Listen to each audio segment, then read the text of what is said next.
तो ईरान पर जो हाल ही में हमला हुआ है उसने पूरी दुनिया में जैसे एक भूचाल सा ला दिया है। तो चलिए आज इसी पूरे मामले को और इसके जो वैश्विक असर हैं उनको थोड़ा गहराई से समझते हैं। तो बात शुरू होती है 28 फरवरी की सुबह से। अचानक ये खबर आती है कि ईरान पर एक बड़ा सैन्य हमला शुरू हो गया है। और देखिए, बहुत जल्द ये साफ हो गया कि ये कोई छोटी मोटी झड़प नहीं थी। इजरायली सेना ने खुद कंफर्म किया कि वो अमेरिका के साथ मिलकर एक जॉइंट ऑपरेशन चला रही है, जिसका कोड नेम है ऑपरेशन रोरिंग लायन। अब जाहिर है ईरान भी चुप नहीं बैठा, उसने भी पलटवार करने में कोई देर नहीं की और जवाब में 125 से भी ज्यादा मिसाइलें दागी। और निशाना कौन था? मिडिल ईस्ट में मौजूद अमेरिकी मिलिट्री बेस। तो चलिए थोड़ा पीछे चलते हैं हमले के उन शुरुआती घंटों में और देखते हैं कि असल में जमीन पर हो क्या रहा था और इसका जो मानवीय पहलू है वो क्या था। हमले की जो सबसे दुखद खबरें आई उनमें से एक ईरानी स्टेट न्यूज से थी। खबर ये थी कि एक लड़कियों के स्कूल पर हमला हुआ और उसमें कई जानें चली गईं। हमलों की जो पहली लहर थी उसमें तेहरान, कोम, खुर्रमाबाद और इस्फहान जैसे बड़े शहरों के जो सबसे ज़रूरी ठिकाने थे उन्हें निशाना बनाया गया।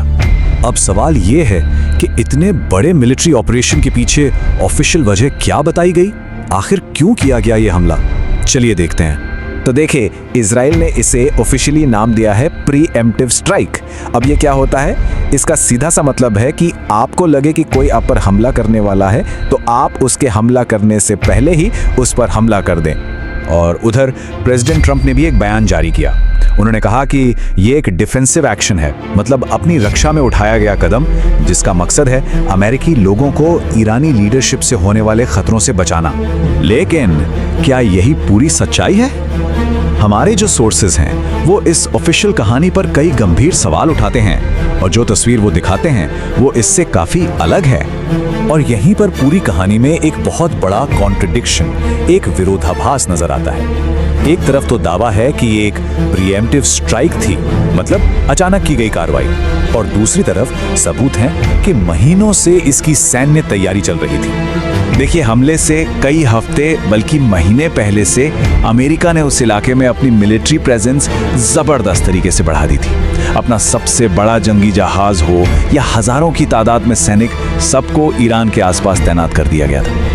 यहाँ एक और बड़ा सवाल खड़ा होता है। पिछले साल जून में भी एक ऐसा ही हमला हुआ था और उसके बाद अमेरिका ने दावा किया था कि ईरान के सारे न्यूक्लियर ठिकाने तबाह कर दिए गए हैं। तो फिर सवाल यह है कि अगर वो तबाह हो गए थे तो इस दूसरे और इतने बड़े हमले की जरूरत ही क्यों पड़ी?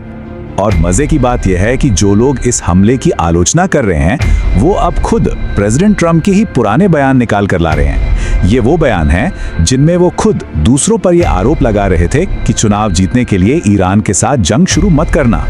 तो अब ये देखते हैं कि ये जो पूरा संघर्ष है ये सिर्फ ईरान की सरहदों तक ही सीमित नहीं है, बल्कि ये कैसे एक ग्लोबल क्राइसिस, एक वैश्विक संकट बनता जा रहा है।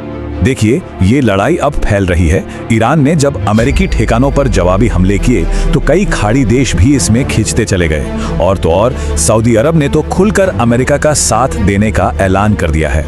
और इसका सीधा असर पूरी दुनिया की अर्थव्यवस्था पर पड़ सकता है। कैसे? ईरान ने धमकी दी है कि वो स्ट्रेट ऑफ हॉर्मुज को बंद कर देगा। ये वो रास्ता है जहां से दुनिया का बहुत बड़ा तेल व्यापार होता है। अगर ऐसा हुआ तो तेल की कीमतें आसमान छू सकती हैं।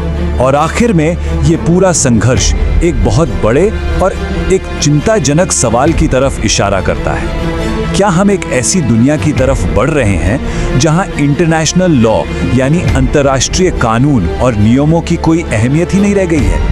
ईरान के जो विदेश मंत्री हैं उनका तर्क है कि ये सब अचानक नहीं हुआ। उनका कहना है कि फिलिस्तीन और गाजा में जो कुछ हुआ उस पर दुनिया की चुप्पी ने ही इंटरनेशनल लीगल सिस्टम को कमजोर कर दिया है और उसी का नतीजा है कि आज ये हमला हो रहा है। देखिए, तर्क बहुत सीधा सा है। जब कोई पावरफुल देश बिना नतीजों की परवाह किए अपनी मनमानी करने लगे तो ये एक तरह से एक मिसाल बन जाती है कि नियम किसी के लिए नहीं है, और इससे पूरी दुनिया में एक अस्थिरता का माहौल बनता है। और ये हमें एक आखिरी और बहुत अहम सवाल के साथ छोड़ जाता है। सोचिए, अगर वो नियम ही टूट जाएं जो पूरी दुनिया की व्यवस्था को बनाए रखते हैं तो फिर हमारे समाज में किसी भी लेवल पर व्यवस्था और न्याय का भविष्य क्या होगा?